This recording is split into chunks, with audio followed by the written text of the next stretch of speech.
Hi hello friends, welcome to Haji's kitchen. இன்றைக்கி நம்ம கிச்சனில் சீரக சம்பா அரிசியில் ஒயிட் சிக்கன் பிரியாணி ரெசிபி தாங்க செஞ்சுருந்தேன். சாதம் ஒன்று கூட ஒன்று ஒட்டாமல் சூப்பராக உதிரியாக கிடச்சிருந்தது. டேஸ்ட் ரொம்ப சூப்பராக இருந்துச்சுங்க. நான் இந்த மாதிரி ஒயிட் சிக்கன் பிரியாணி கூடவே கொஞ்சமாக சிக்கன் சுக்கா மாதிரி செஞ்சுட்டு தயிர் சட்னி வச்சு சாப்பிட்டோம். சூப்பர் டேஸ்ட்டாக இருந்துச்சு. வாங்க எப்படி செய்கிறதுன்னு பார்த்துடலாம்.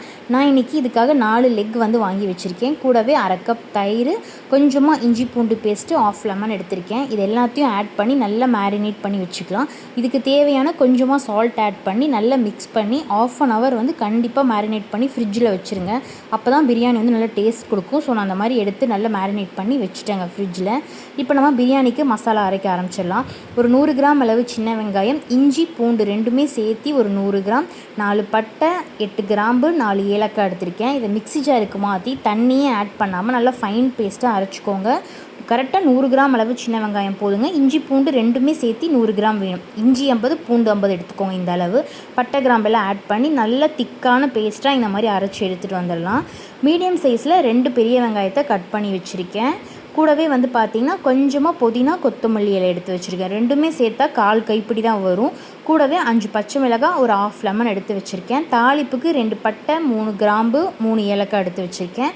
நெய் பார்த்திங்கன்னா ஒரு 50 ml நெய் எடுத்து வச்சுருக்கேன். இப்போ குக்கரில் தேவையான அளவு கடலெண்ணெய் ஆட் பண்ணிக்கலாம். எண்ணெய் பார்த்திங்கன்னா நான் 60 to 75 ml கடலெண்ணெய் ஆட் பண்ணிக்கிட்டேன். கூடவே 50 ml கீயும் ஆட் பண்ணிக்கிட்டேன்.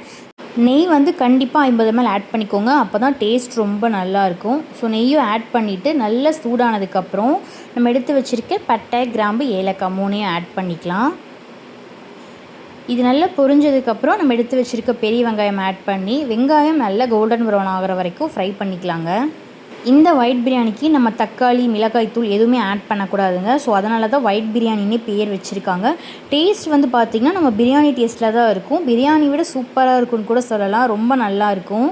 ஸோ வெங்காயம் இந்த அளவு நல்லா வதங்கி வந்ததுக்கப்புறம் நம்ம அரைச்சி வச்சுருக்கோம் இல்லையா, சின்ன வெங்காயம், இஞ்சி பூண்டு பேஸ்ட் எல்லாம் அதெல்லாம் ஆட் பண்ணிவிட்டு மசாலா நல்லா பச்சை வாசம் போகிற அளவு நல்லா வதக்கி விட்டுக்கலாம். இது நல்ல கலர் சேஞ்ச் ஆகட்டுங்க. நிறைய பேர் பார்த்திங்கன்னா இந்த பிரியாணிக்கு பே லீஃபு, ஜாவத்ரி, அன்னாச்சி மொக்கு இதெல்லாம் ஆட் பண்ணுவாங்க. ஸோ அந்த மாதிரி ஆட் பண்ணாமல் இந்த ஸ்டைலில் செஞ்சு பாருங்கள். ரொம்ப சூப்பராக இருக்கும். பிரியாணி டேஸ்ட்டே ஈக்குவலாக கிடைக்குங்க. இப்போ நம்ம இது நல்லா வதங்கி வந்ததுக்கப்புறம் எடுத்து வச்ச புதினா, கொத்தமல்லி இலை, பச்சை மிளகாய், கூடவே தேவையான அளவு கல்லுப்பையும் ஆட் பண்ணி நல்லா மிக்ஸ் பண்ணி விட்டுக்கலாம். கொத்தமல்லி, புதினா கொஞ்சமாக ஆட் பண்ணிக்கோங்க. ஏன்னா புதினா நிறைய ஆட் பண்ணால் பிரியாணி கசந்த மாதிரி ஆயிரும். ஸோ ரெண்டுமே சேர்த்து 1/4 கைப்பிடி தான் இருக்கணும். கொஞ்சமாக ஆட் பண்ணிவிட்டு இது நல்லா வதங்கி வந்ததுக்கப்புறம் நம்ம மேரினேட் பண்ணி வச்சுருக்கோம் இல்லையா சிக்கன், அதையும் ஆட் பண்ணி நல்லா ஒரு 5 மினிட்ஸ்க்கு நல்லா மிக்ஸ் பண்ணி விட்டுக்கலாம். கூடவே அந்த தயிர்லாம் இருந்துச்சு இல்லையா, அதையும் ஆட் பண்ணிக்கோங்க.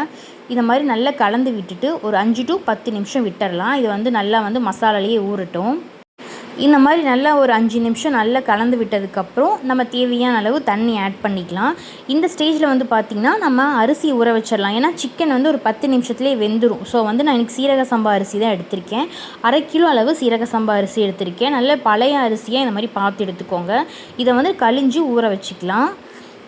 இப்போ சிக்கன் இந்த அளவு நல்லா மிக்ஸ் ஆனதுக்கப்புறம் நம்ம அரிசி எடுத்தோம் இல்லையா, அதே கப்பில் 1/2 கப் தண்ணி ஆட் பண்ணிக்கலாம். பாஸ்மதி ரைஸ் ஆகட்டும், சீரக சம்பா ஆகட்டும், 1 கப்புக்கு 1/2 கப் தண்ணி ஆட் பண்ணணும். நான் இன்றைக்கி சீரக சம்பா எடுத்துருக்கிறதுனால அரிசி எடுத்த அதே கப்பில் 1/2 கப் தண்ணி ஆட் பண்ணி நல்லா மிக்ஸ் பண்ணி விட்டுக்கலாங்க. இப்போ நம்ம மூடி விட்டு ஒரு 3 விசில் விட்டுடலாம். ஏன்னா 3 விசில்லேயே சிக்கன் நல்லா குக் ஆயிரும். நீங்கள் மேபி மட்டனில் செய்கிற மாதிரி இருந்துச்சுன்னா தண்ணி இனி கொஞ்சம் 1/2 கப் சேர்த்து ஆட் பண்ணிவிட்டு மட்டனுக்கு ஒரு 5 to 6 விசில் விடுங்க. அப்போ தான் மட்டன் சாஃப்டாக குக் ஆகும். இப்போ நான் 3 விசில் மட்டும் விட்டுக்கிறேன் சிக்கன் நல்லா சாஃப்டாக குக் ஆகிறதுக்கு. இப்போ பாருங்கள் 3 விசில் விட்டதுக்கப்புறம் சிக்கன் நல்லா வெந்துருச்சான்னு பார்த்துடலாம். பாருங்கள் சிக்கன் 3/4 பதம் சூப்பராக வெந்துருச்சு. இப்போ நம்ம என்ன பண்ணுறோன்னா ஒரு ஆஃப் லெமனை பிழிஞ்சு இதில் ஆட் பண்ணிவிட்டு உப்பு எல்லாம் கரெக்டாக இருக்கான்னு இந்த ஸ்டேஜில் செக் பண்ணிக்கோங்க. ஏன்னா இதுக்கப்புறம் நம்மளால் உப்பு ஆட் பண்ண முடியாது. ஸோ இந்த ஸ்டேஜ்லேயே உப்பெல்லாம் கரெக்டாக இருக்கான்னு நான் டெஸ்ட் பண்ணிவிட்டேன். லெமன் ஜூஸையும் ஆட் பண்ணிவிட்டு அரிசியில் நல்லா கழிஞ்சிட்டு அரிசியில் கொஞ்சம் கூட தண்ணி இருக்கக்கூடாது. ஏன்னா நம்ம தேவையான அளவு தண்ணி ஆட் பண்ணிட்டோம். குக்கரில் செய்கிறதுனால அதிகமாக தண்ணி ஆயிடுச்சுன்னா குழஞ்சிரும், கம்மியாக தண்ணி ஆயிடுச்சுன்னா அரிசியாக இருக்கும். ஸோ கரெக்டாக பார்த்துக்கோங்க. நான் இந்த மாதிரி தண்ணியை நல்லா வடிகட்டிட்டு அரிசி எடுத்து ஆட் பண்ணிக்கிட்டேன். இந்த மாதிரி அரிசி ஆட் பண்ணி நல்லா மிக்ஸ் பண்ணி விட்டுட்டு மூடி விட்டு கரெக்டாக ஒரே ஒரு விசில் விடுங்க. சூப்பராக சாதம் வந்து ஒன்று கூட ஒன்று ஒட்டாமல் வந்துடும். அதுக்கப்புறம் நம்ம மிக்ஸ் பண்ணி விட்டு மறுபடியும் மூடி போட்டு விட்டோம்னா வந்து தண்ணியெல்லாம் கரெக்டாக ஆயிருங்க. ஸோ வந்து நிறைய விசில் விட வேண்டாம், ஒரே ஒரு விசில் விட்டால் போதும், நமக்கு அரிசி நல்லா வெந்து வந்துடும். இந்த மாதிரி மூடி விட்டு ஒரே ஒரு விசில் மட்டும் விட்டுட்டாங்க.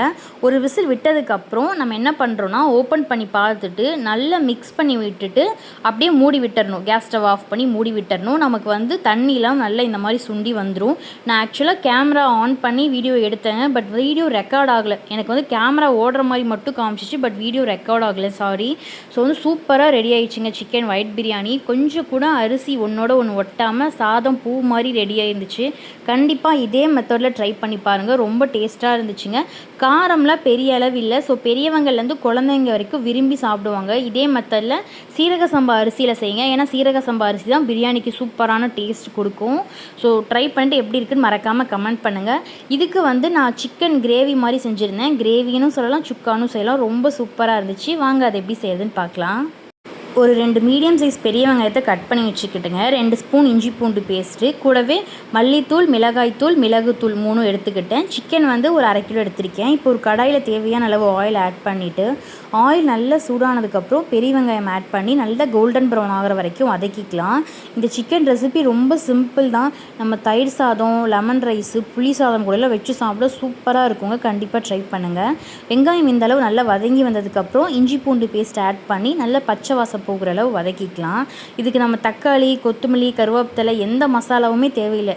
சும்மா 4 பொருளை வச்சு சூப்பராக செஞ்சிடலாம். இஞ்சி பூண்டு இந்த அளவு வதங்கி வந்ததுக்கப்புறம் எடுத்து வச்ச மிளகாய்த்தூள், மல்லித்தூள், மிளகுத்தூள் ஆட் பண்ணிவிட்டு கொஞ்சமாக தேவையான அளவு கல் உப்பையும் ஆட் பண்ணி நல்லா மிக்ஸ் பண்ணி விட்டுட்டு எடுத்து வச்சுருக்க சிக்கனையும் ஆட் பண்ணி மசாலா கூட ஒரு 2 நிமிஷத்துக்கு இந்த மாதிரி பரட்டி விட்டுக்கலாங்க. இந்தளவு நல்லா பரட்டி விட்டதுக்கப்புறம் நம்ம தேவையான அளவு தண்ணி ஊற்றி லிட் போட்டு மூடி விட்டால் ஒரு 10 நிமிஷத்துலேயே வந்து சிக்கன் வந்து நல்லா குக் ஆயிரும். நம்ம வந்து கிரேவி இல்லாமல் உங்களுக்கு கிரேவி கன்சிஸ்டன்சி வேணும்னா இந்த ஸ்டேஜ்லேயே ஆஃப் பண்ணிக்கலாம். எனக்கு நல்லா சுக்கா மாதிரி வேணுங்கிறதால நல்லா லோ ஃப்ளேமில் வச்சுட்டு எண்ணெயெலாம் பிரிஞ்சு வர அளவு சுக்கா மாதிரி ரெடி பண்ணி எடுத்துக்கிட்டேங்க. சூப்பராக இருந்துச்சு. இந்த ஒயிட் பிரியாணி கூட வச்சு சாப்பிடும்போது கண்டிப்பாக செஞ்சு பாருங்கள். சிம்பிள் ரெசிபி தான், நிறைய இன்க்ரீடியன்ஸ் தேவையில்லை.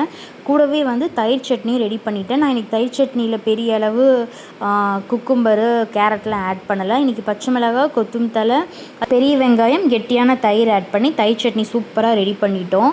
ஃபைனலாக வந்து பார்த்திங்கன்னா ஒயிட் சிக்கன் பிரியாணி, தயிர் சட்னி, சிக்கன் சுக்கா வச்சு சூப்பராக சாப்பிட்டவங்க கண்டிப்பாக ட்ரை பண்ணி பாருங்கள். இதே மெத்தடில் ட்ரை பண்ணிவிட்டு எப்படி இருக்குன்னு மறக்காமல் கமெண்ட் பண்ணுங்கள். இந்த மாதிரி ரெசிபி வீடியோஸ் மட்டும் இல்லாமல் ஸ்கின் கேர் ப்ராடக்ட்ஸோட ரிவ்யூஸ், டிமார்ட் வீடியோஸ், இதுக்கு எல்லாமே நம்மளுடைய சேனலை சப்ஸ்கிரைப் பண்ணிக்கோங்க. நீங்கள் பண்ணுற ஒவ்வொரு சப்ஸ்கிரைப்பும் எனக்கு ரொம்ப பெரிய சப்போர்ட்டாக இருக்கும். ஸோ மறக்காமல் சப்போர்ட் பண்ணுங்கள். நெக்ஸ்ட் வீடியோவில் பார்க்கலாம். தேங்க்ஸ் ஃபார் வாட்சிங்.